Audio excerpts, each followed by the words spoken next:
वहै तेजस्विनावधीतमस्तु मा विद्विषावहै। ओम शांति शांति शांति।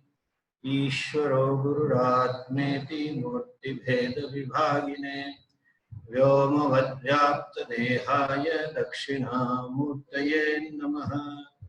अज्ञानतिमिरान्धस्य ज्ञानाञ्जनशलाकया चक्षुरुन्मीलितं येन तस्मै श्रीगुरवे नमः। नारायणं नमस्कृत्य नरं चैव नरोत्तमं देवीं सरस्वतीं व्यासं ततो जयमुदीरयेत्। ओम।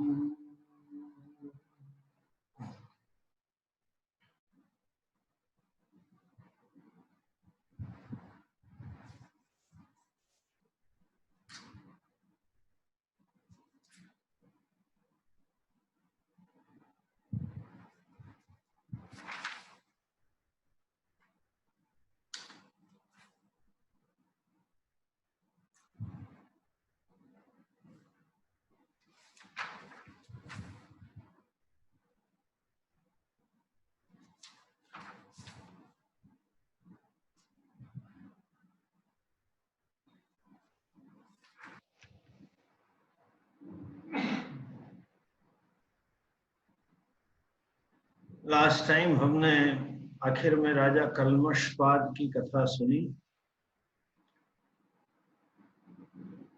वशिष्ठ जी के पुत्र शक्ति ने उसको श्राप दिया तो ऐसा राक्षस बन जा कि नरभक्षी हो जाए।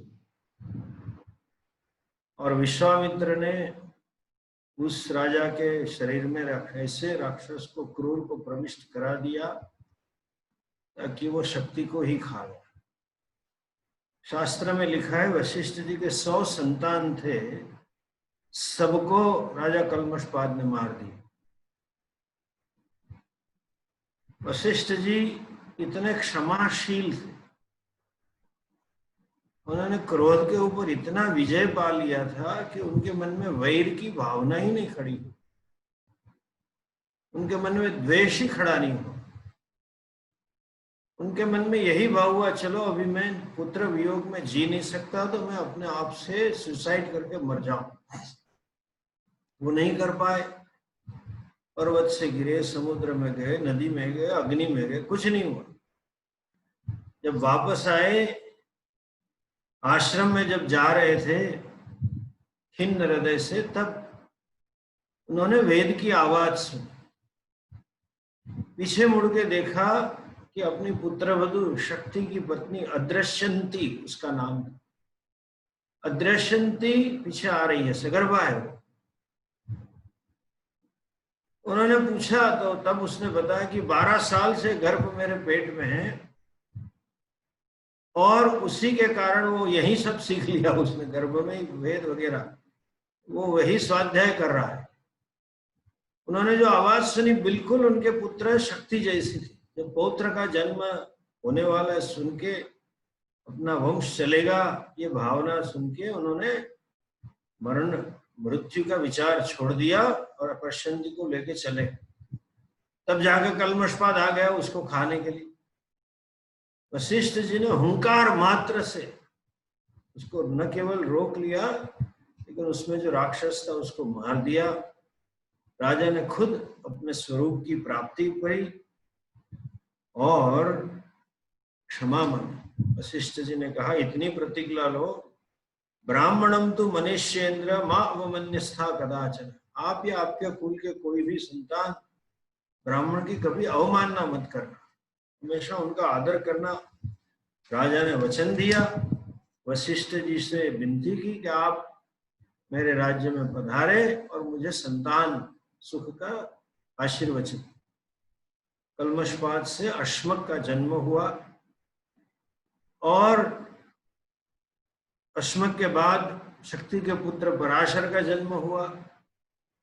उनको जब पता चला कि हमारे पिता और चाचाओं को राक्षस ने मारे तो उनको क्रोध आया, जैसे जन्मेजय को क्रोध आया था। और जन्मेजय ने सर्पास्त्र करके सब सांपों का विनाश करने की ठान ली थी, उसी प्रकार से पराशर ऋषि ने भी यज्ञ आरंभ कर दिया असुरों को मारने में। कई असुर मरते चले, तब जाके अत्रि इत्यादि ऋषि आए। सब ऋषियों ने उनसे ये आस्तिक आए, बस सब आए ऋषि और कहा कि रोको इसको, और वो यज्ञ रोके। इसलिए उन्होंने एक और कथा की भृगुवंशीय राजाओं की, उनका वंशज जो और वर्ष से पैदा हुआ था उसके यज्ञ की बात करी, और फिर कहा कि सब अपने कर्म से है, प्रारब्ध निश्चित था, तुम क्रोध का त्याग कर दो। तब जाके पराशर ऋषि ने क्रोध छोड़ दिया। उलस्य, अत्रि इत्यादि ऋषि उनके यज्ञ में आए थे उनको समझाने के लिए, और कहा उन्होंने शम एव परो धर्म तस्मात् चर पराचर। शम, मनोनिग्रह करना, वो ब्राह्मण के लिए श्रेष्ठ धर्म है। आप न केवल ब्राह्मण है लेकिन ऋषि की संतान है, तो मनोनिग्रह करिए। प्रजायाश्च ममोच्छेदम न चैवम कर्तुम अर्हसि। मेरी संतानों का उच्छेद करना ये ठीक नहीं है आपके लिए, आप किसी का वध मत कीजिए। इतना ही नहीं, ये भी कहा जैसे भृगुवंश के ब्राह्मण तपस्वी थे, समर्थ थे, उसी प्रकार शक्ति भी समर्थ थे, राक्षस को मार सकते थे, लेकिन उन्होंने नहीं मारा प्रारब्ध का स्वीकार करके। इतना ही नहीं, जिनके प्रति आप, जिनके विषय में आपको क्रोध है और आज आप उसको यज्ञ कर रहे हो, वो तो स्वर्ग में दिव्य लोक में आराम से जी रहे, अब क्यों इनके लिए ऐसा कर रहे हो? इसलिए छोड़ दो। उन्होंने छोड़ दिया। ये कथा में कथा, उसमें कथा, उसमें कथा, वो चित्ररथ गंधर्व पांडवों को सुना रहा है। फिर उसने कहा, आखिर में दोबारा तीसरी बार ये कह रहा है कि आप लोग ऐसे घुमा करो मत, आप पुरुषार्थी हो, बली हो, लेकिन पुरुषार्थ के साथ दैवम भी होना चाहिए। जैसे हमने लास्ट टाइम बताया ना, अर्जुन पुरुषार्थ का प्रतीक है और श्री कृष्ण दैवम का प्रतीक है, दोनों का संयोग से। थोड़ा सीधी मतलब हिंदी में कहे ना, होश भी चाहिए और जोश भी चाहिए। जोश का प्रतीक अर्जुन है, होश का प्रतीक भगवान है। दैवी शक्ति है, भगवान के दैवी आशीर्वाद है। तो हमारे सभी राजा कुल गुरु रखते थे, जो तप ही करते थे, वो पूरे कुल की और कुल के द्वारा राज्य की रक्षा करते। तो दोबारा चित्ररथ ने कहा कि आपके पीछे आगे कोई गुरु होना चाहिए, उनकी निश्रा में आपको जीना सीखना चाहिए, गुरुजनों की सेवा करनी चाहिए। सेवया प्रसन्ना आचार्य तद्विद्धि प्रणिपातेन परिप्रश्नेन सेवया। भगवान खुद गीता जी में कहते हैं कि प्रणिपात करना चाहिए, गुरु जी को नमस्कार, दीर्घ नमस्कार होने चाहिए, योग्य प्रश्न पूछने चाहिए और उनकी सेवा करनी चाहिए। सेवा कैसी करनी चाहिए? तो बोले किंकर भाव से। किंकर का अर्थ होता है नौकर, सेवक भाव से, लेकिन संस्कृत भाषा में सभी शब्दों के अर्थ होते हैं। किम किम करोमि इति पुनः पुनः पृच्छति इति किंकरः। अब मैं क्या करूं, अब मैं क्या करूं, अब मैं बताइए सर, बताइए सर, दूसरी सेवा दीजिए, दूसरी सेवा दीजिए, ये कहने वाला मतलब तत्पर। श्रद्धावान लभते ज्ञानम तत्पर संयतेन्द्रिय। तत्परता चाहिए सेवा करने में। ऐसा नहीं अपनी सगवड़ हो तो सेवा करेंगे, अभी मुझे थोड़ा घर में काम है, अभी आप किसी से काम सेवा करवा। हमारे सौराष्ट्र में ऐसे महापुरुष बहुत है, सेवा करेंगे जब तक वो अपने कंफर्ट में जीते हैं। बस अभी तो मेरी बिटिया की डिलीवरी आने वाली है, आप अपना कर लो, मैं नहीं करूंगा। अभी आई नहीं डिलीवरी, बिटिया घर पे नहीं, नहीं बस हो गया, हो गया। ऐसा नहीं है। जिसको कहे नहीं, you to go extra mile out of your comfort zone, तब सेवा। मैं अकेला क्यों सेवा करूं दूसरे को? अरे भाई अकेले कर, मिला है वो करो। मंदिर में जाकर कोई ब्राह्मण ऐसा नहीं कहता मैं अकेला क्यों पूजा करूं, दूसरे सबको बुला। अरे ये लाभ है, अकेले करना तो अच्छा है, आपके पुण्य पके हैं तो अकेले करना मिले, दूसरों की मति बिगाड़ी है। सोच बहुत छोटी। सेवा की निष्ठा चाहिए। और किम ना करो तीति कहीं करा, क्या नहीं करेगा, जो बोलो वो कर देगा। भाव से सेवा करो। चित्ररथ कह रहा है, अर्जुन ने पूछा कि हमारे लिए अस्माकम अनुरूपो, हे गंधर्व हमारे अनुरूप, यो वही स्यात् कश्चित वेदविद, कोई वेद को जानने वाले ब्राह्मण हो तो आप हमें बताइए। क्यों जानना चाहते हो? ताकि पुरोहितस्ताम आचक्ष्व, जिनको हम पुरोहित बनाए, अपने गुरु बनाए और उनको रक्षा में हम जिए। तब उसने कहा कि उत्कोचक तीर्थ है, पता नहीं कौन सी जगह है, उत्कोचक तीर्थ है, वहां महर्षि देवल के छोटे भाई धौम्य मुनि तपस्या कर। देखिए देवल बड़े क्या कहेंगे, तपस्वी ऋषि हो गए। असितो देवलो व्यास स्वयं चैव ब्रवीश में, अर्जुन भगवान को कह रहा है कि आपके बारे में असित ऋषि कह रहे, देवल ऋषि कह रहे, खुद व्यास जी कर। वेद में भी देवल ऋषि का उल्लेख है, बड़े कुलवान हो गए। और उनके छोटे भाई ब्राह्मणों के गुरु बने धौम्य। बोले वहीं उनका आश्रम है, आप जाइए और उनसे विनती करिए। वो सब गए। और चित्ररथ ने घोड़े तो दिए थे। अर्जुन ने कहा भैया वो घोड़े आप अपने पास रखो, जब मुझे जरूरत पड़ेगी तब मैं मांग लूंगा, अभी मुझे घोड़े लेके नहीं चलना है, आप घोड़े रखो, मैं पैदल जाएंगे। धौम्य ऋषि के पास गए, उनके आश्रम में जाकर उन्हें पौरोहित करी में अपना गुरु बनने के लिए विनती की, और उन्होंने उनकी विनती को भली भांति स्वीकार किया। और ब्राह्मणों पांडवों को वे कितने तपस्वी होंगे, उनकी सन्निधि कैसी होगी। युधिष्ठिर और सब पांडवों के मुंह से वाक्य निकल गया कि बस आप जब हमारे साथ हैं तो हमारे मन में विश्वास हो गया है, मन में एक शांति हो रही है कि हम अपना राज्य और धन हम बस अभी मिल जाए, और मिले तब जैसी प्रसन्नता होती ऐसी आपकी सन्निधि से होती। ऐसे तपस्वी थे। उन गुरु के साथ वो पांडवों ने अब जो अनाथ सा महसूस कर रहे थे, नाथवंतम इवम आत्मानम मेनिरे भरतर्षभ, अपने को सनाथ मानने लगे कि अभी हमारे सर पे कोई छत्र है, हमारा कोई रक्षक है। बाद में धौम्य ने पांडवों के लिए यज्ञ आदि करवाए, स्वस्ति वचन करवाए, और जब तब उन्होंने कहा कि चलो अभी जाएंगे पांचाल के नगर में।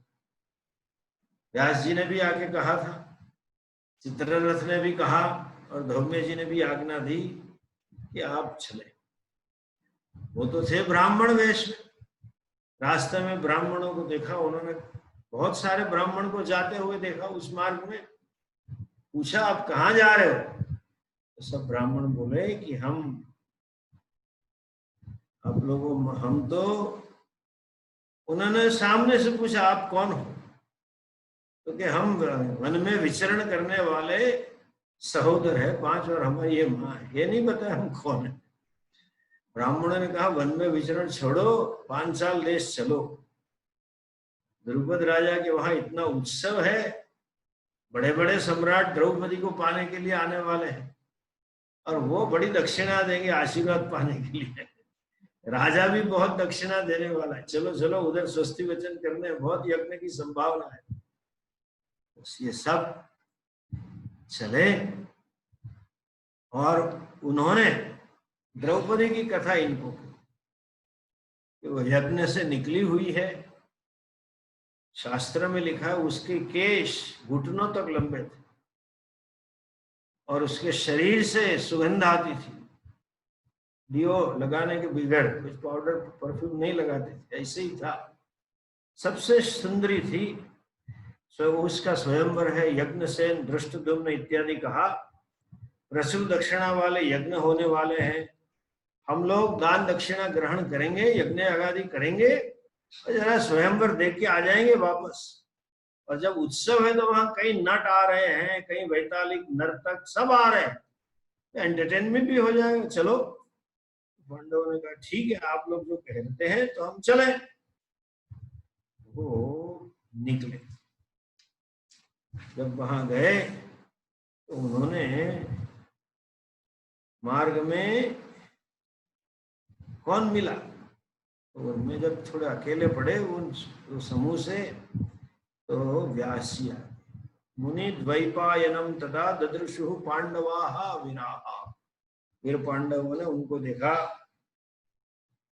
व्यास जी ने क्या कहा, दोबारा पूछा उसने। स्वाध्यायवन्तः शुचयः मधुरा प्रियवादिनः।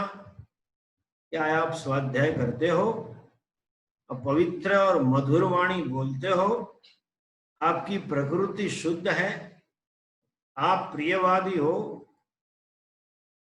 सब हाँ भरी उन्होंने। और व्यास जी ने कहा वहां जाके आप कुम्हार के वहां रहना, आदेश दिया और आशीर्वाद दिया। ये बाजू सब तैयारी चल रही थी द्रुपद के वहां। उल्लेख है यहाँ पे, देखिए क्षत्रिय का लक्षण है उसको शौर्य से प्यार है, वीर्य से प्यार, बल से पराक्रम से प्यार।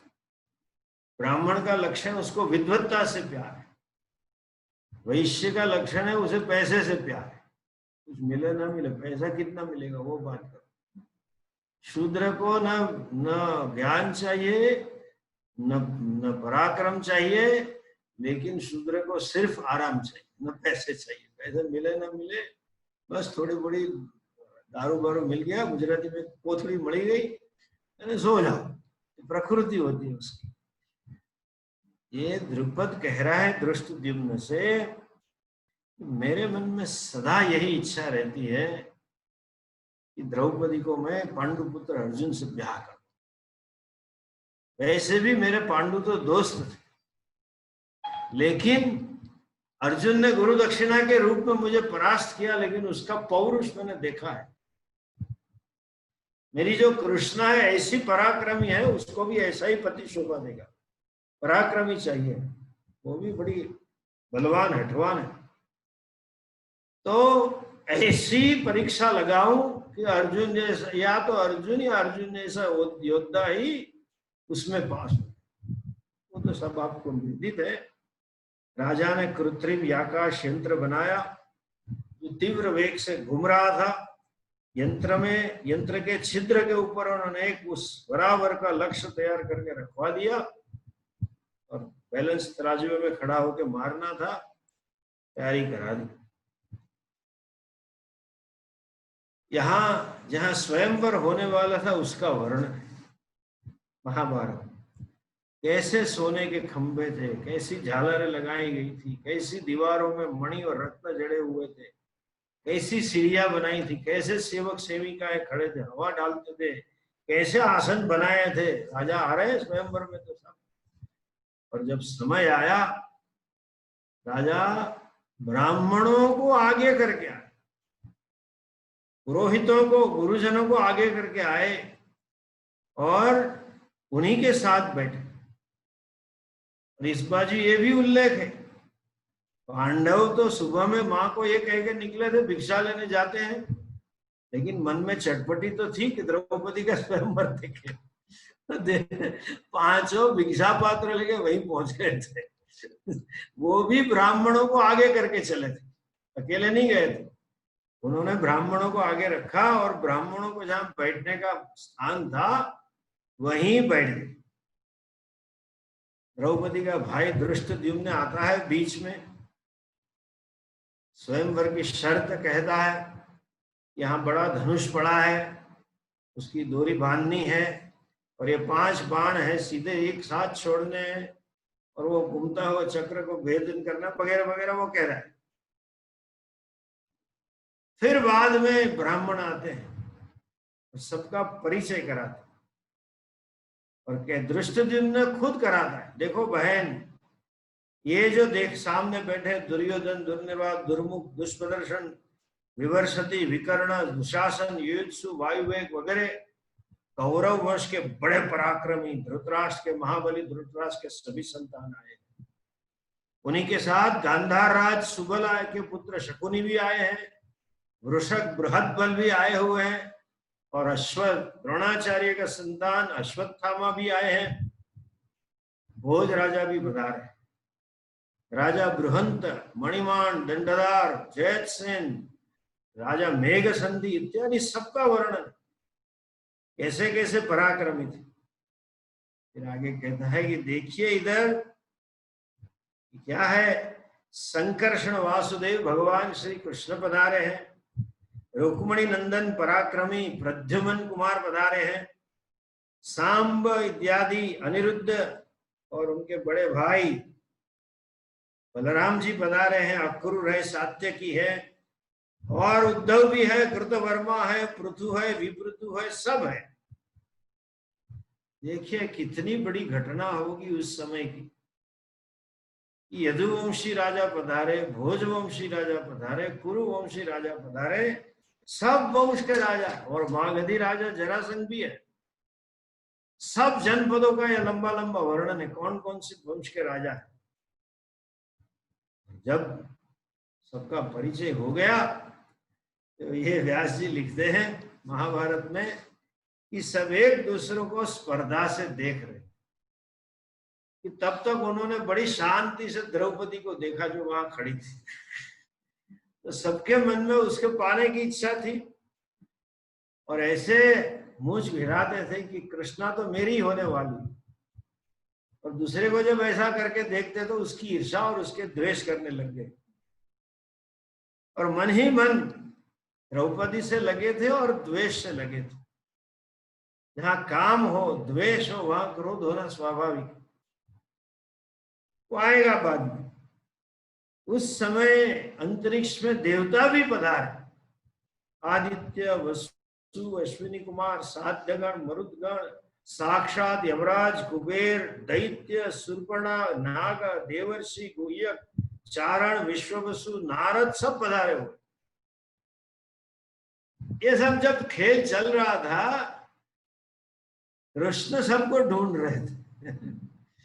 वहां पे वर्णन है, हलायुधस्तत्र जनार्दनश्च, हलायुध मतलब बलराम जी, हल को धारण करने वाले, और जनार्दन मतलब कृष्ण।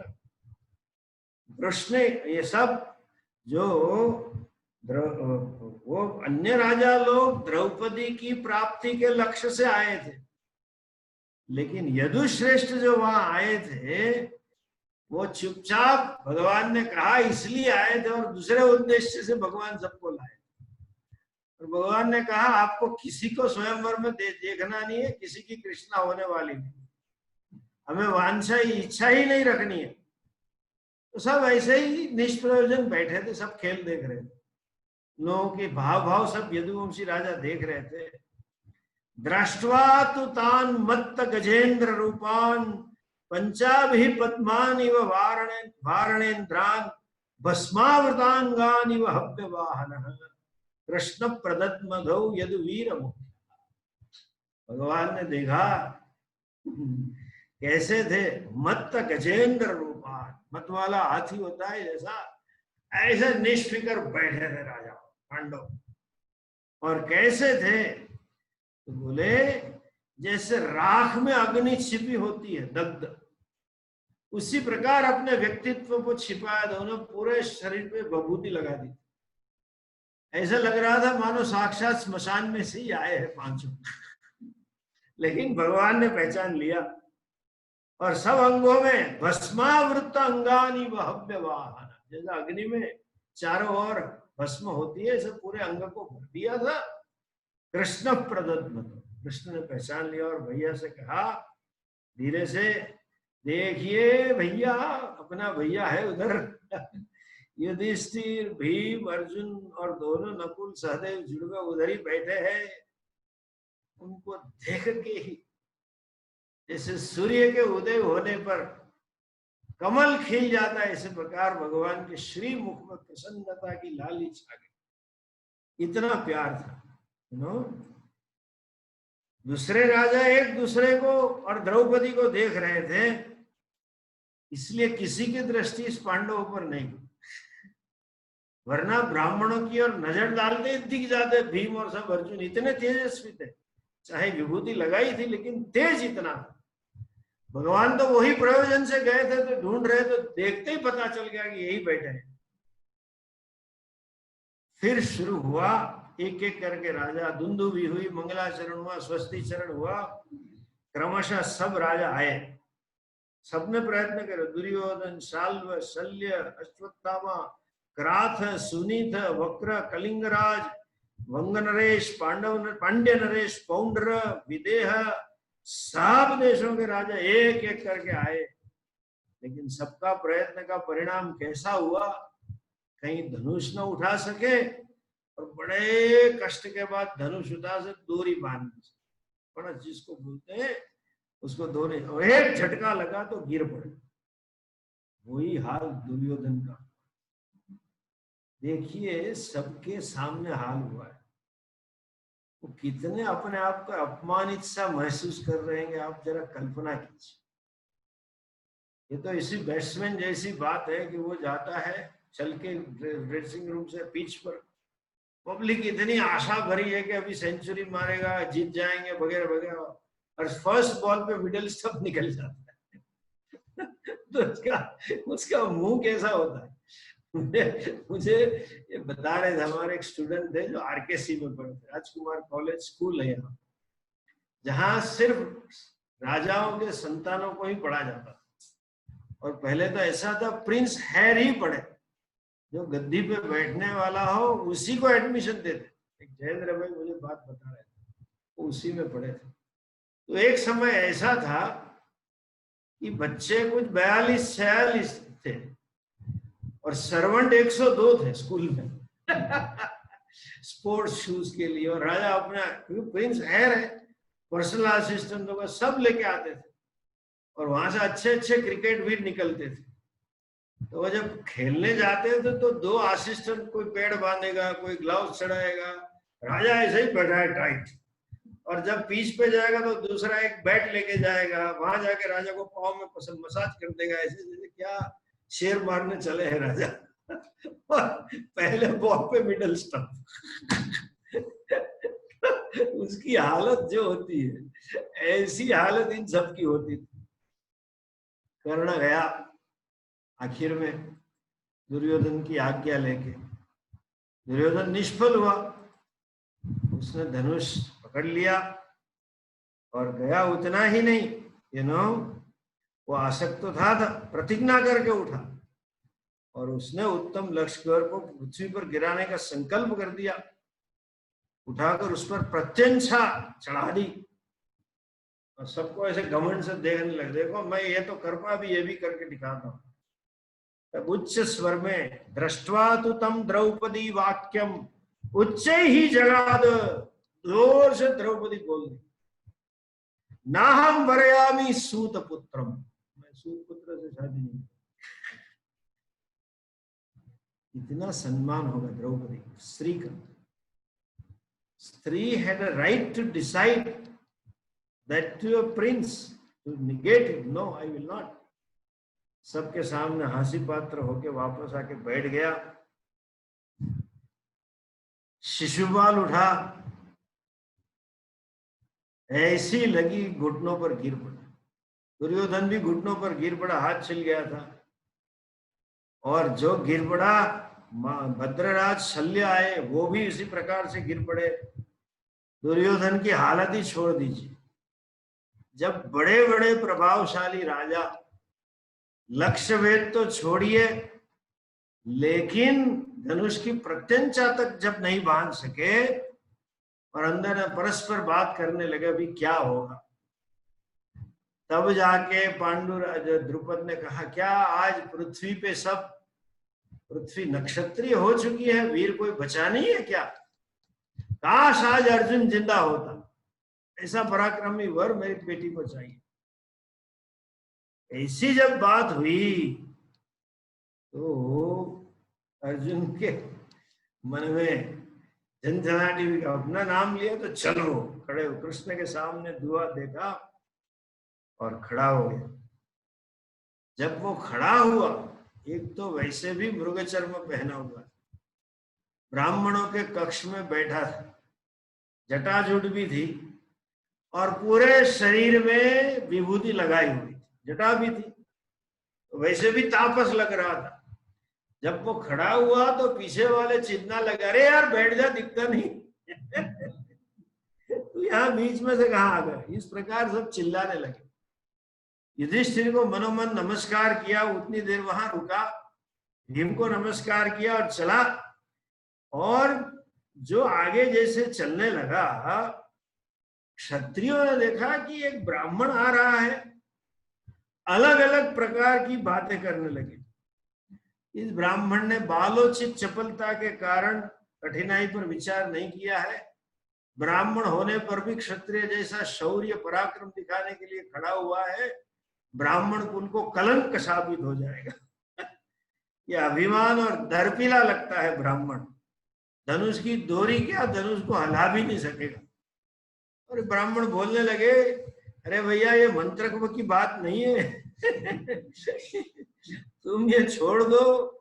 कई लोग बोलने लगे, नहीं नहीं यार ये बड़ा बलवान लिखता है, देखो उसके कंधे देखो, उसकी बाहु देखो, स्नायु देखो, आज की भाषा में कहते 7 पैक मसल्स है उसके जरा दिख रहा है ठीक से। अब जाके सिंह की चाल वाला चल रहा है, गजराज जैसा पराक्रमी दिख रहा है, अरे ये कर देगा तो अपना शौर्य दिखेगा, क्षत्रिय से वैसे भी पूजनीय है और हम आगे बढ़ जाएंगे वगैरह वगैरह बात चल रही।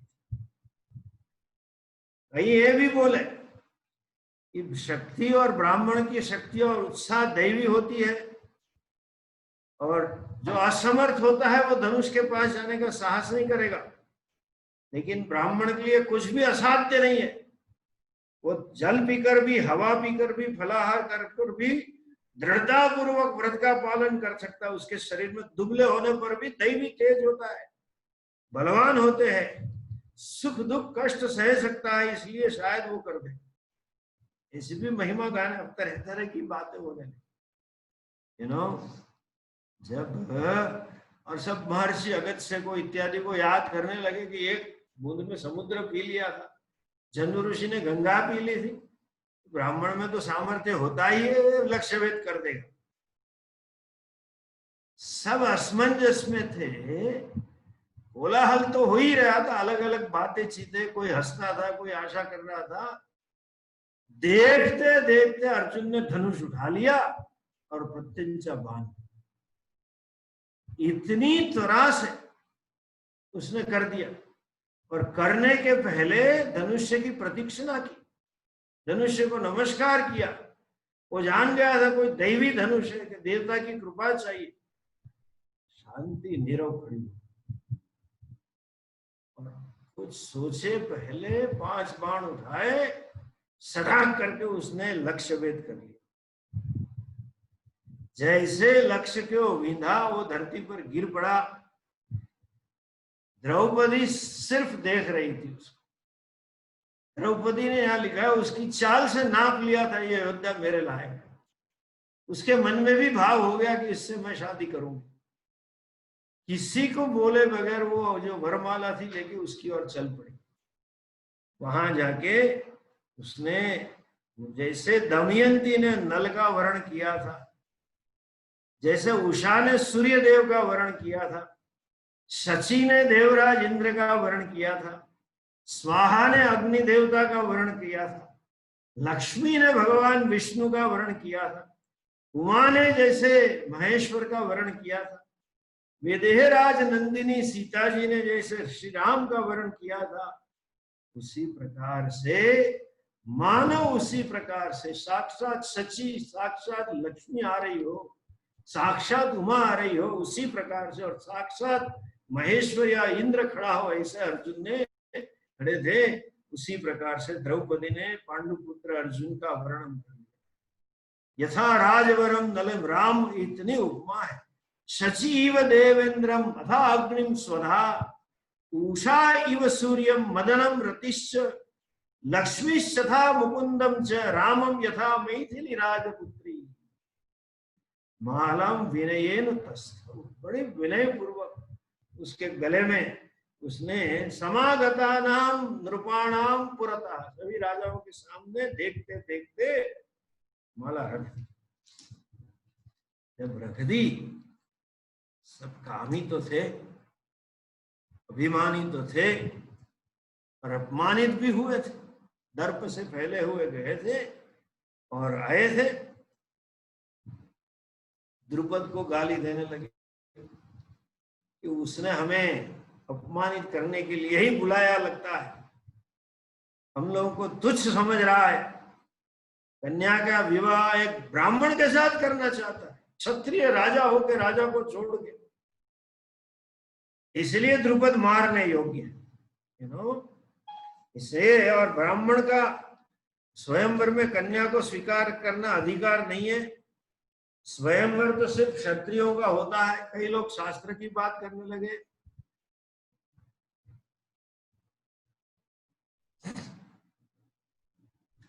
और कहीं ये भी कहने लगे अगर ये कन्या हम में किसी को राजा बनाना न चाहे तो कन्या को ही आग में डाल दो, पूरा राज्य जला दो।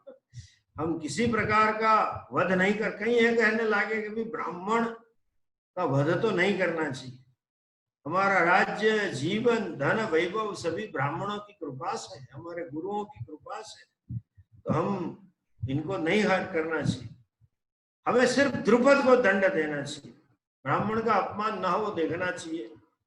ऐसे करके द्रुपद को मारने दौड़े। जब वो अर्जुन वहीं खड़ा था, उतने में ब्राह्मणों के पास से वो भीम उठा, एक वृक्ष उखाड़ के खड़ा करके द्रुपद के पास खड़ा हो गया। यह वर्णन है। तस समुपित्य उदारो युधास्ते महीक्षितो। भीम ने हाथों में सब आयुध लगा के जब आए थे तब तो वहां मदोन्मत्त गजराज की तरह भीम ने क्या किया, ततस्तु भीम अद्भुत भीम कर्म महाबलो वज्र समान सार, वज्र के समान जिसमें बल था ऐसा भीम उत्पाट्य दौर्भ्यम, दो हाथ से उसको खींच लिया और वृक्षमादाय रिपु प्रमाथि दंडीव दंडम पितुराज उग्रम, जैसे साक्षात यमराज खड़े हो लोगों को प्राण लेने के लिए, ऐसा क्रोध में भर के वहां खड़ा हो गया। और जब वो आ गया, अर्जुन असमंजस में था, क्या करूं, इतने सब मारने आ गए, द्रौपदी को संभालूं या धनुष तो था ही नहीं उसके पास और बाण तो थे नहीं, तो थोड़ा चिंता में था।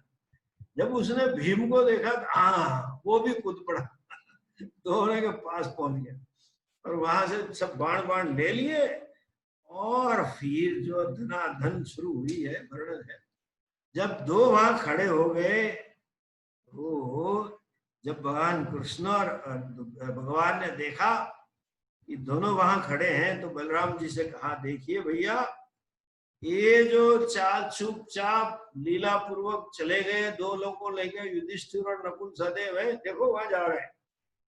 युधिष्ठिर को भी विश्वास था वो निपट लेंगे, चलो अभी हम भिक्षा मांग के घर जा, अपना काम करें, स्वयंवर खत्म हो गया। युधिष्ठिर चल पड़े, नकुल सहदेव को बोला चलो अपने घर जाना, भैया यहाँ हमें नहीं रहना है, और अर्जुन और भीम संभाले। बोले ये जा रहे हैं, वो युधिष्ठिर की चाल वाले जो चल रहे हैं वो युधिष्ठिर है और जो धनुष खींच रहा है बाण उठा रहा है वो अर्जुन है, और वो जो वृक्ष लेके खड़ा है भीम है। अगर मेरी बात गलत निकले तो मैं वासुदेव नहीं, मतलब वसुदेव का बेटा नहीं, मैं अपने बाप का बेटा नहीं, ऐसा भगवान बोल दिए। कितना प्यार होगा। और ये सब कह दिया जब, और चलो हम निकले। भगवान को भी विश्वास था कि ये दोनों साफ कर लेंगे। भगवान ने भैया से कहा चलो चले जाते हैं। और जब कोलाहल हुआ, राजा मांगने लगे थे यहाँ पर, वो कमंडलू लेके आए हुए, जनोई लेके आए हुए, दंड लेके, वो ब्राह्मण थे वो भी दौड़, ब्राह्मण थे अपने कुल वाले थे रक्षा करने के लिए, सब दौड़े, कमंडलू वाले दंड वाले गए, अरे तुम डरो मत हम आपके साथ।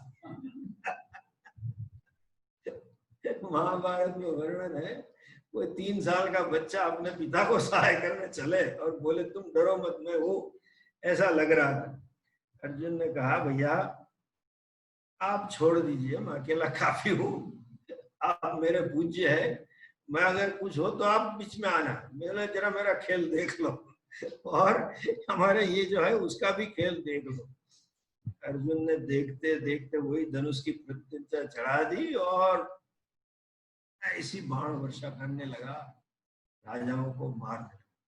कर्ण बड़े अमर्ष में था, दुर्योधन भी था, कर्ण और अर्जुन का युद्ध छिड़ गया। कर्ण को मालूम नहीं था, कर्ण को द्रौपदी के काम से, काम एष क्रोध एष। अर्जुन को वो दिन याद था कि जब उसने सबके सामने चैलेंज किया और उसको पाठ लगाना, तो दोनों ऐसे लड़ने लगे, सभी राजा हक्का बक्का होकर देखने लगे क्या हो रहा है, क्या युद्ध हो रहा है। और अर्जुन ने ऐसे बाण छोड़े कि साक्षात कर्ण को मूर्छा होने लगी।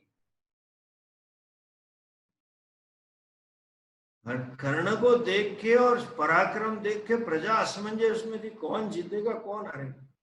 ऐसे दो गुट में बट गए, अर्जुन के पक्ष में लोग ज्यादा थे और दोनों चिल्लाते थे, एक अस्त्र वो डालता था, अर्जुन बोला ठीक है ये डाला, अभी मैं देख मेरा तेरा सामने। ऐसे चिल्लाते चिल्लाते एक दूसरे को मारते थे।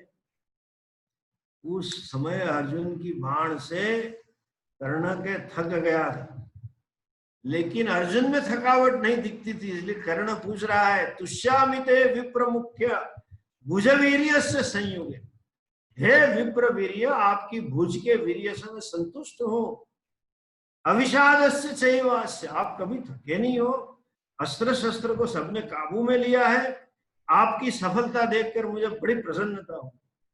अर्जुन कह रहा है अरे क्षत्रिय के बच्चे, तो अगर क्षत्रिय राजा बन के आया है, मेरे पराक्रम की क्या चिंता, अपने प्राणों की चिंता कर मैं कौन हूं मत पूछ, अपने स्वयं को रक्षा कर। उसने कहा कि आप क्या साक्षात इंद्र है, साक्षात विष्णु है, या कोई देवता अपने आप को छुपाने के लिए ब्राह्मण वेश में आए हैं, क्योंकि मेरे कुपित होने पर मेरे सामने कोई नहीं टिक सकता, आपने तो मुझे थका दिया। उसने कहा न मैं देवता हूं, न मैं इंद्र हूं, न मैं परशुराम हूं, मैं साक्षात धनुर्वेद हूं तू अभी तेरे प्राण की चिंता कर, तो स्थिरता पूर्वक बस यहीं खड़ा रहे, मैं तेरा प्राण लेके छोड़ता हूं। ऐसी बातें हुई। दूसरे राजा चिल्लाने लगे मारो उसको, ब्राह्मण हो तो भी मारना चाहिए, युद्ध के लिए अगर उद्यत हुआ है ब्राह्मण स्वयं, तो उसको मारने में पाप नहीं लगता। उन्होंने शास्त्र बताया। कर्ण को ऐसी पड़ी कि प्राण बचाने के लिए भागा। जब कर्ण को भागते देखा तो दुर्योधन भी दुम दबा के निकला, शकुनी इत्यादि सब निकले। इस बाजू शल्य बड़े अपने आप को जोरी का मान रहा था, तो आ गया भीमसेन से भिड़ गया। भीमसेन ने इतना मारा और ऐसा भूमि पे पटक दिया, लेकिन उसके प्राण नहीं लिए, छोड़ दिया। शल्य समझ गया कि भैया ये तो मार देगा, उसने मुझे छोड़ा है, वो भी भागा। लोग बातें करने लगे, ये दोनों श्रेष्ठ ब्राह्मण धन्य है, हमारे ब्राह्मण कुल का यश बढ़ाने वाले हैं, जैसे आज परशुराम को याद कर रहे हैं ऐसे इनको याद करेंगे। ये कौन है, उनकी जन्मभूमि कौन सी है, कहाँ रहते हैं? परशुराम द्रोण या तो पांडुनंदन अर्जुन के सिवा ऐसा पराक्रम किसी का नहीं हो सकता है। ये किसके नंदन है? राधा नंदन का सामना कर सके या कृष्ण है साक्षात इत्यादि। ये सब बातें करते करते देखिए फिर ब्राह्मण क्या, राजा क्या बोलने लगे जो हारे तो, ब्राह्मणा ही सदा रक्षा सा अपराधा भी नित्य। ब्राह्मण अपराधी हो तो भी उसकी रक्षा करनी चाहिए। क्यों? जब उनकी रक्षा होगी तो हमारी होगी, तो हमें क्या उसके साथ युद्ध करना है। जो लोग, देखिए लोगों की सोच कैसी होती, जिसका पडला भारी उसमें हम। पहले कह रहे थे कि युद्ध उन्मुक्त ब्राह्मण को मारना चाहिए, और अभी कह रहे हैं कि अपराधियों तो भी नहीं मारना, देखा कि वो बलवान। सब बातें करने लगे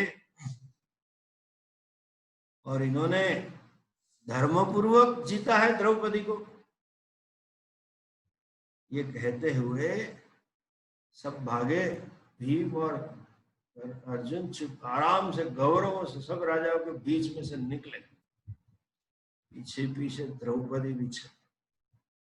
लिखा है जैसे गाय के पीछे बछड़ा चलता है, ऐसे अर्जुन और भीम के पीछे द्रौपदी चलने लगी और ब्राह्मण उनको घेरे हुए थे। तब वाहवाह स्वस्ति वचन कर रहे थे, उनकी पराक्रम की गाथा गा रहे थे, कई उत्सुक थे कौन हो कहां से हो, कुछ जवाब नहीं दे रहे। सीधे कुम्हार के घर पे चले गए, जानना चाहते कहां से आए। और जब वहां द्रौपदी के साथ वहां दोनों की शोभा हो रही थी, इस बाजू कुंती बड़ी चिंता में थी, भिक्षा का टाइम हो गया है, पांचों में से एक भी नहीं आए।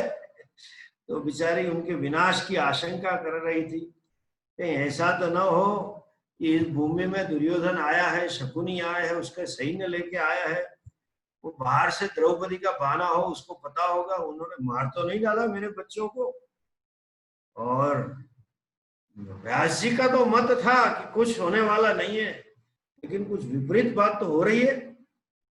मां हूं मैं, उसका हृदय, मां का हृदय या पुत्र वात्सल्य के कारण व्यास के वचन में भी शंका कर रहा।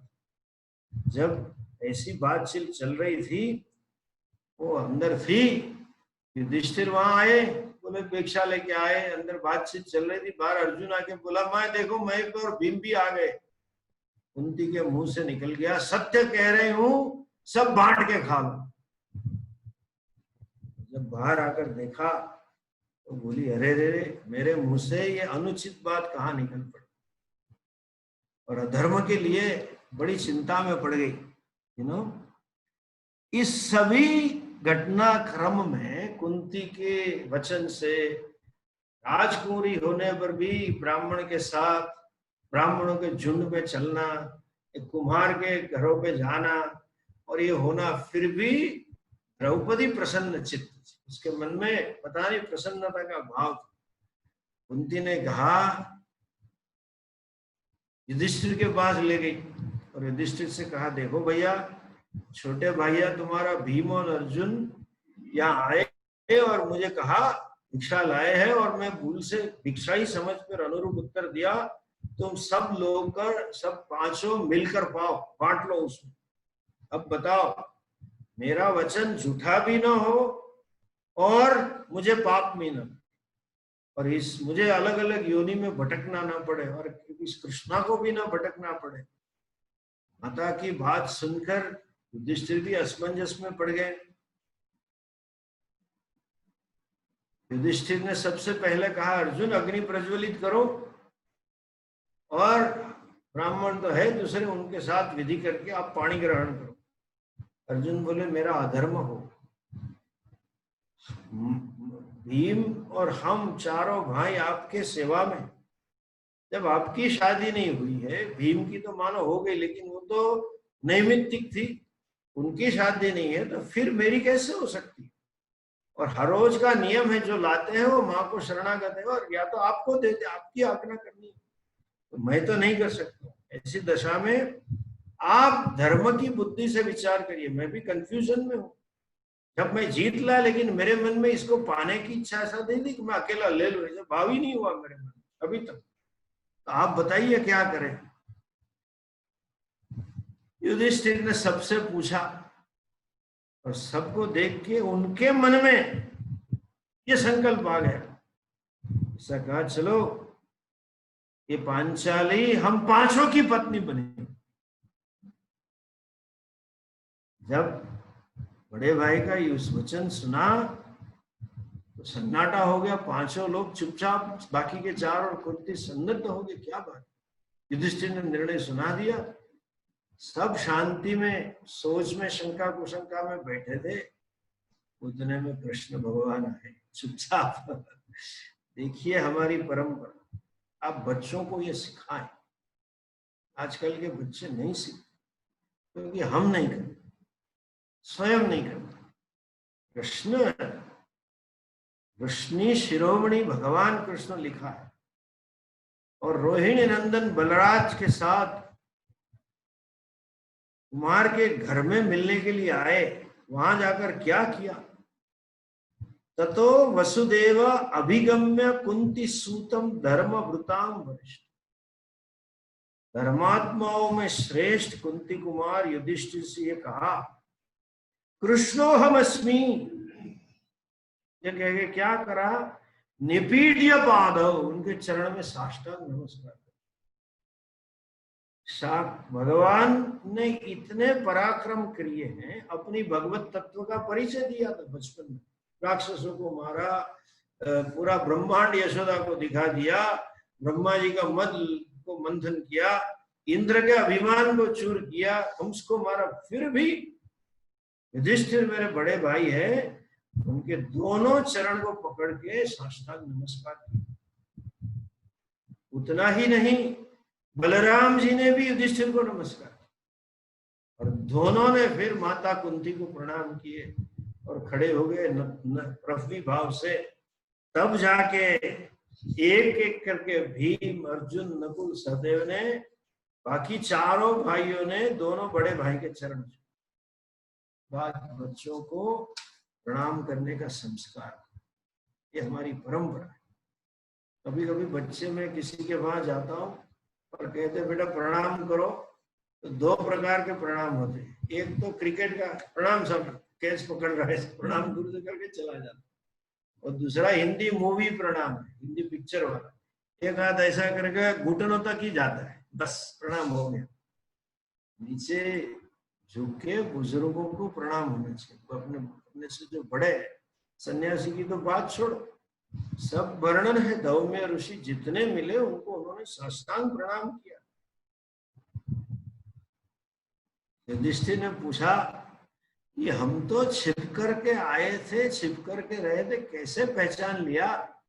भगवान ने कहा, आग की धेरा, भगवान कहते राजन तम ब्रवीत वासुदेव प्रहसन, हंसते हुए कहा, गूढ़ो अपि अग्नि, छुपी हुई आग होती है लेकिन पता चल जाता है, तेज नहीं दिखता है लेकिन गर्मी तो लिखती है।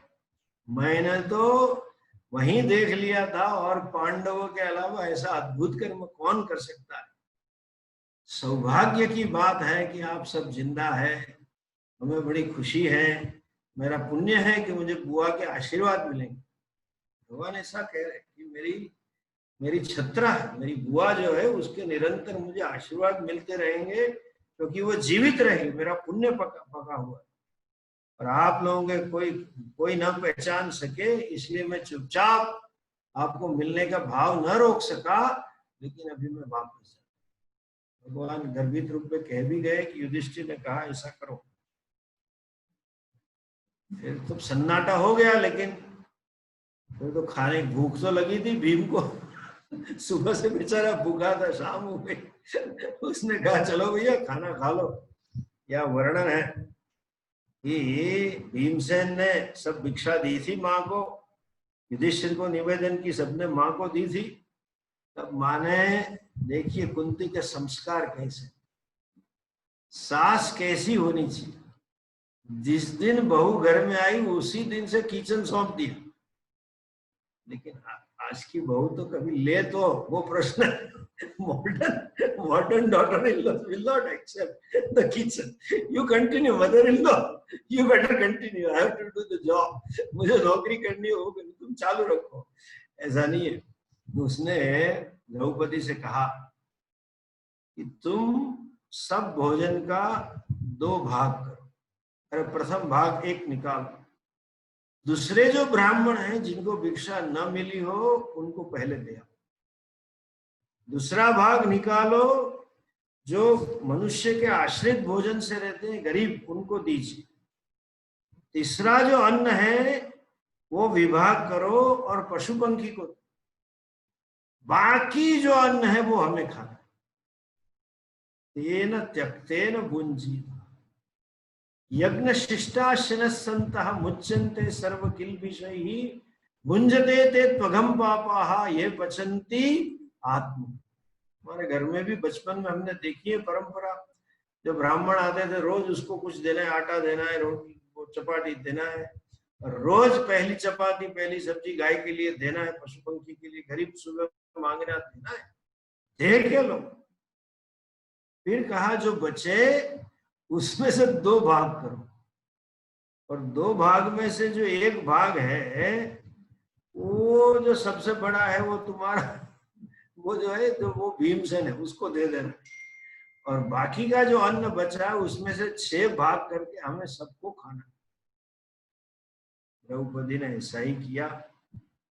कुंती कहती इसका नाम भीम है, तुम्हें वर के लाए उसका नाम अर्जुन है, धर्मात्मा युधिष्ठिर है।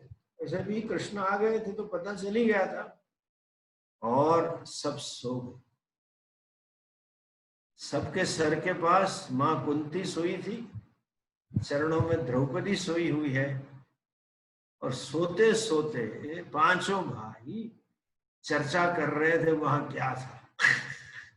स्वयंवर की हंसी उड़ा रहे थे, दुर्योधन कैसे गिरा, वो कैसे गिरा, उसका क्या हुआ, उसका क्या हुआ, वो धनुष अच्छा था, वो बाण ऐसा था, सब युद्ध की चर्चा कर रहे थे। अर्जुन ने बताया उसको ऐसा बाण मारा था, वो कर्ण आया था मैंने उसको ऐसा ठीक किया, वो भीम बोला वो उसको ऐसी गला मारी, पेड़ उखाड़ के मारा, इतने राजा को पड़ा तो भाग्य, किसी का अलंकार गिर गए, किसी का गहन गिरे, सब बातें करते सो रहे। इस बाजू जब भीम और अर्जुन द्रौपदी को लेकर निकल गए थे तो द्रौपदी का भाई धृष्टद्युम्न अपने अंगत अनुचरों को लेकर पीछे पीछे, और उसके आसपास ही ठहरा था, उनके मकान के आसपास। और जब मकान के आसपास ठहरा था, जब वह सो गए बातें करते करते, भागा सीधा घर पे।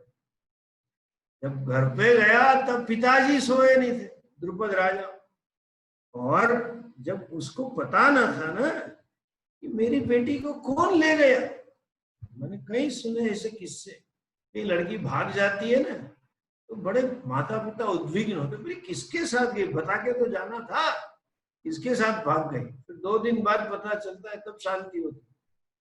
तो मेरी और तो बेटा भी नहीं आया, कहाँ चला गया, तो मर गया, क्या हुआ, अनुचरों को भेजा तो नहीं मिला, और जो गुप्तचर गए तो वो तो क्षत्रियों की शिविर में ही ढूंढेंगे ना, कहीं किसी ने मारा वगैरह, वो तो कुमारवाड़े में ब्राह्मणों के साथ बैठा था, ब्राह्मण बन के, पता भी कैसे चले।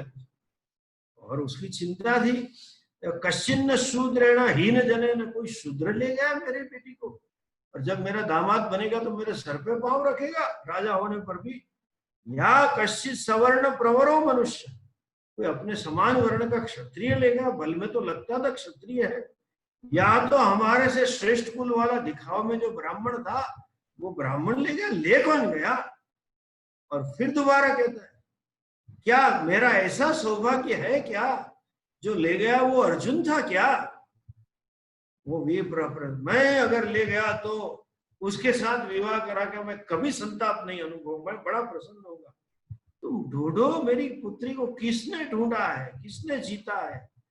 ये मैंने कहीं सुना था कि पांडु पुत्र जीवित है, विचित्र वीर्य के संतान जीवित है, कहाँ है, क्या है, ऐसे असमंजस में।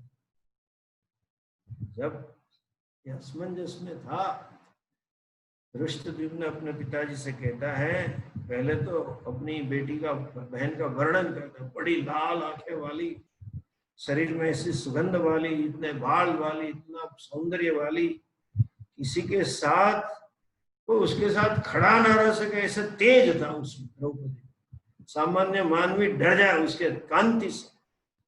वो देखा अपने किसी ब्राह्मण ने उसको मार दिया, और पिताजी ऐसा हुआ जब मारने के लिए खड़ा हुए तो एक अद्भुत कर्म हुआ, ब्राह्मणों से एक पहलवान खड़ा हो गया और वृक्ष लेके उसने मारा सब, और जब देखते देखते मारा, भगा दिया उसने, कर्ण को हराया, सब वर्णन किया।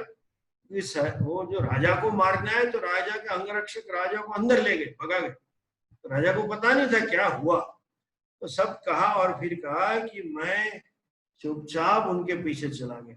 देखते देखते वो सब राजाओं के सामने बीच में से निकले, ऐसे छाती निकाल के, किसकी हिम्मत नहीं थी उनके सामने, मारने के लिए दौड़े थे, आंख उठा के देखे। और जब अनुमान करके गया तो कुम्हार के वहां थे और एक वृद्ध स्त्री, तो मेरा अनुमान तो है कि उसकी मां, मैंने तो दूर से देखा, लेकिन उन्होंने प्रणाम करके अपनी बहन को मां को सौंप दिया, और माँ ने कुछ बोला तो कुछ गड़बड़ है अंदर से। मैं तो दूर से देख रहा था, नजदीक तो जाते तो पकड़े जाते। और भिक्षा में लाके आए, सबको देवताओं को बलि समर्पित किया, ब्राह्मण यज्ञ कार्य किया, ब्राह्मणों को दिया, गरीबों को दिया, और फिर सब ने बैठ के मिलकर खाए। लेकिन दो चीज मेरे मन में बैठने रही है, क्या हो रहा है। एक तो वासुदेव उनको मिलने आए थे कहीं से ढूंढ के, और दूसरा जब वो सो गए तो मैंने देखा अपनी बेटी राजकुमारी थी, आपने कितने लाड़ प्यार से बड़ी की थी, वो जमीन पे सो गई। उसके मन में कोई भाव नहीं था, बड़ी शांति से सुख चैन से वहां सोई थी। और वो जब सोए तब मैं धीरे से कुटिया के पास गया, बातें सुनने लगा। वो सब क्षत्रियोचित बातें करते थे, युद्ध की बातें, पराक्रम की बातें, न वेद की चर्चा करते थे, न मंत्र बोलते थे, और शौर्य और पराक्रम की ही बातें करते हैं। निश्चय मुझे लगता है वो क्षत्रिय होंगे। राजा तुरंत बोल पड़ा, मुझे निश्चय ही लगता है वो पांडु पुत्र, और वो कोई नहीं अर्जुन और भीम, मुझे अभी संतोष है।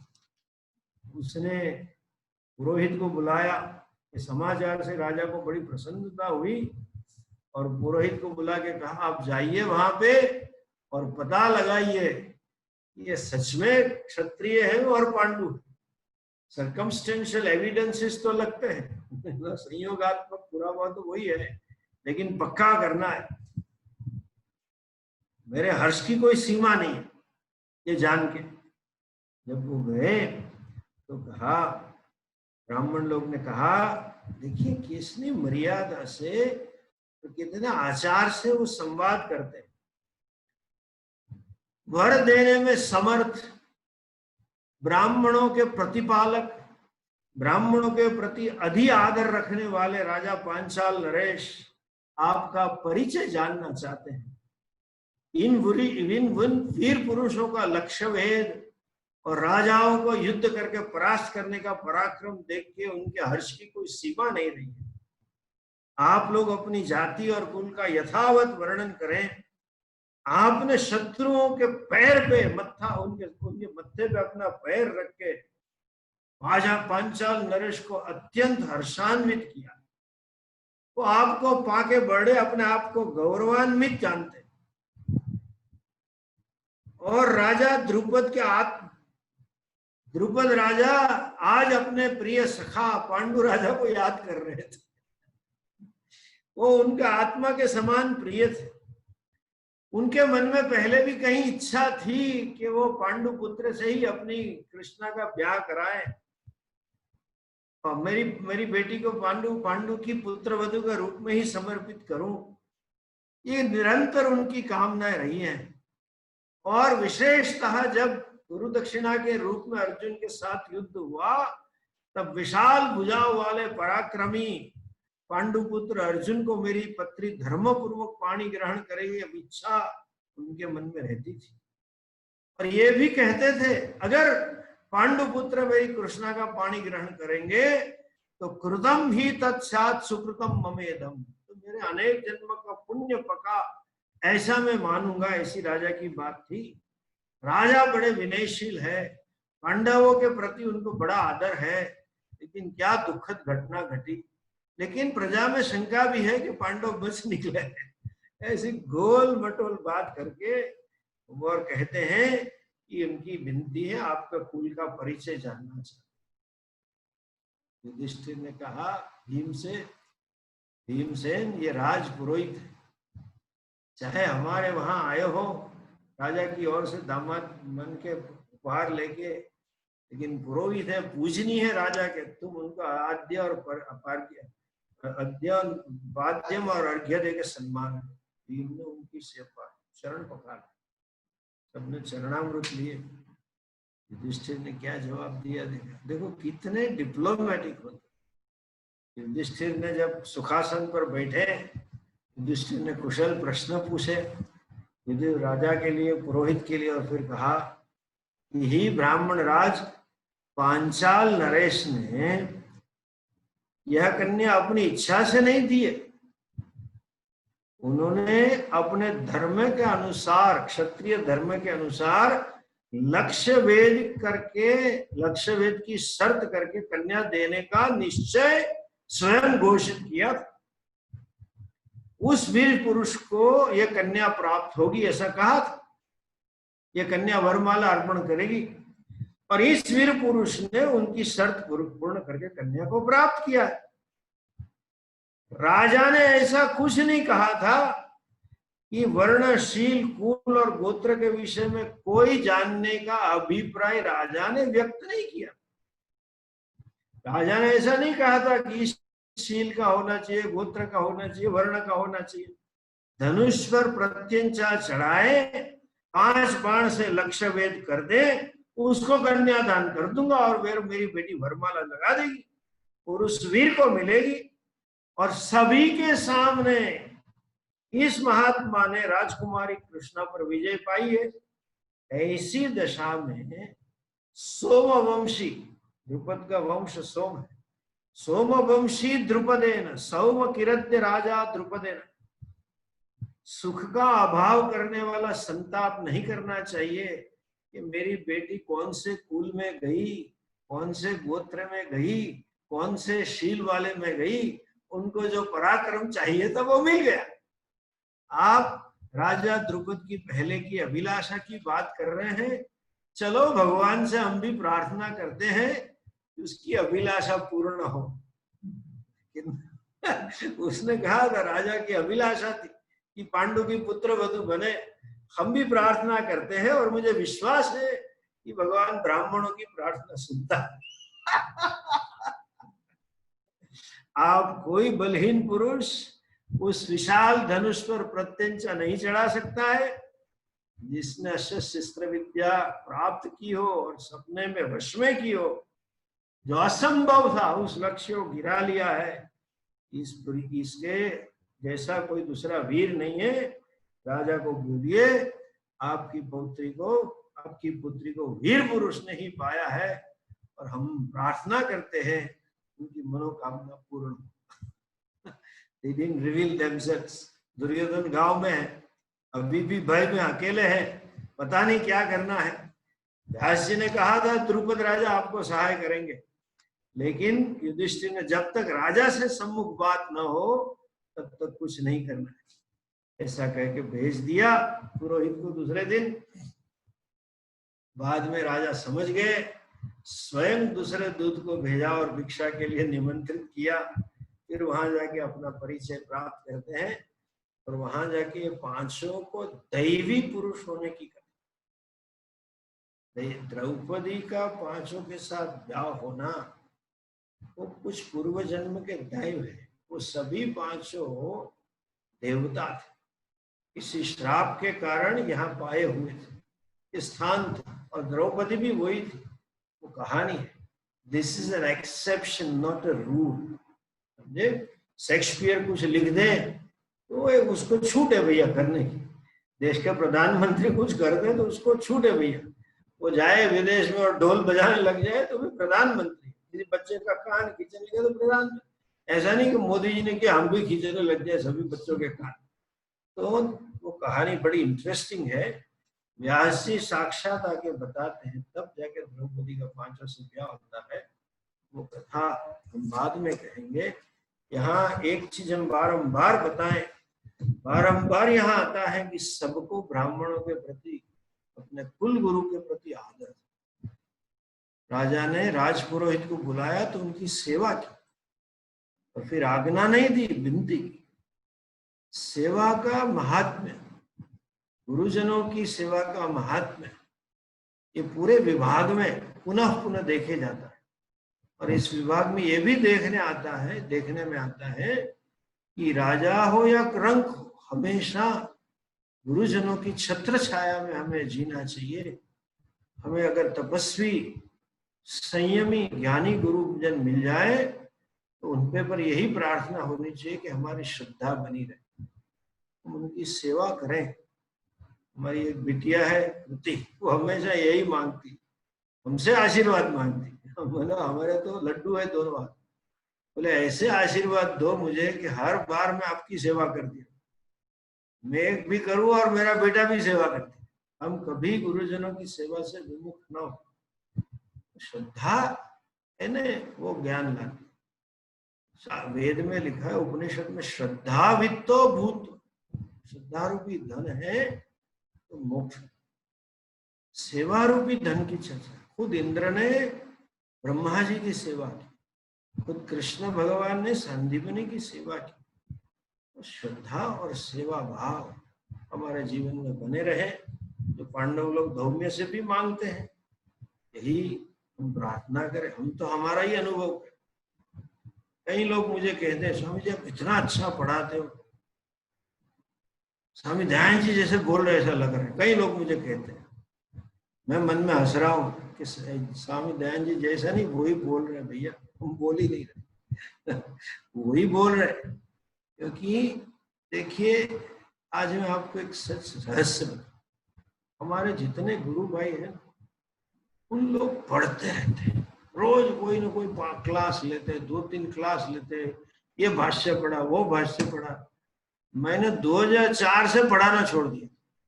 मैं ऐसे समझो 2001 से 13-14 में कुछ ग्रंथ हाथ में लिए, लेकिन छोड़ा क्यों था? गुरु जी की सेवा के लिए, उनकी आज्ञा से। जब पढ़ाता तो रोज के 4-4, 5-5 पाठ लेते। विद्युतात्मा जी अमेरिका जाते तो सेंटर में ही संभालते थे उनकी जगह। और स्वामी जी ने ये होने पर भी, जब पहली बार 13 में उनका कैंप वो नहीं ले सके, मुझे बुला के कहा कि सबको, बड़े सीनियर लोग थे, कई स्वामी थे, बोले नहीं परमात्मा विल टेक माय। सबको कहा, आज तक मैंने मेरा प्लेटफॉर्म किसी को नहीं दिया है, मुझे विश्वास है एक बंदा कर पाए। और आपको क्या बताऊं, 4 कैंप थे, उसमें 3 टेक्स्ट तो मैंने पढ़ी तक नहीं। पतंजल योग सूत्र मुझे कुछ मालूम नहीं, दृग दृश्य विवेक कुछ मालूम नहीं था, अपरोक्ष ज्ञान कुछ मालूम नहीं था, पंचदशी कुछ मालूम नहीं, फिर भी निकल। सेवा में निष्ठा होना चाहिए। छोटी छोटी मुश्किल आ जाए हमारे घर में, बेटी डिलीवरी पे आई, वो कोरोना नहीं, मैं सेवा नहीं करूंगा, वो डरने वाले, ये ज्ञान नहीं होता है। कुछ भी हो करना है, हमारा खुद का अनुभव है, शास्त्र स्फुरित होता है। सेवा जो गीता में कही है, और खुद स्वामी दयानंद जी खुद बोलते थे, उनके जीवन में भी जो सेवा भाव था हमने वो देखा है, और हमारा खुद का अनुभव है। गुरुजनों की सेवा से जीवन इतना शुद्ध होता है, सोच इतनी क्लियर हो जाती है, कहीं संताप ही नहीं होता। ठीक है, कभी छोटी छोटी मुश्किलें आती रहती हैं, थोड़ा दुख भी होता है कि जैसे शरीर में पीड़ा होती, मन में भी होती, लेकिन अंदर से विचलित नहीं होता। धर्म में डटे रहते हैं, कर्तव्य में डटे रहते हैं। इसी का प्रताप। आप सब ये सेवा कर सके, यही प्रार्थना के साथ आपकी श्रद्धा बनी रहे और शास्त्र का स्वाध्याय बना रहे। ओम पूर्णमदः पूर्णमिदं पूर्णात् पूर्णमुदच्यते पूर्णस्य पूर्णमादाय पूर्णमेवावशिष्यते। ओम शांति शांति शांति। हरि ओम।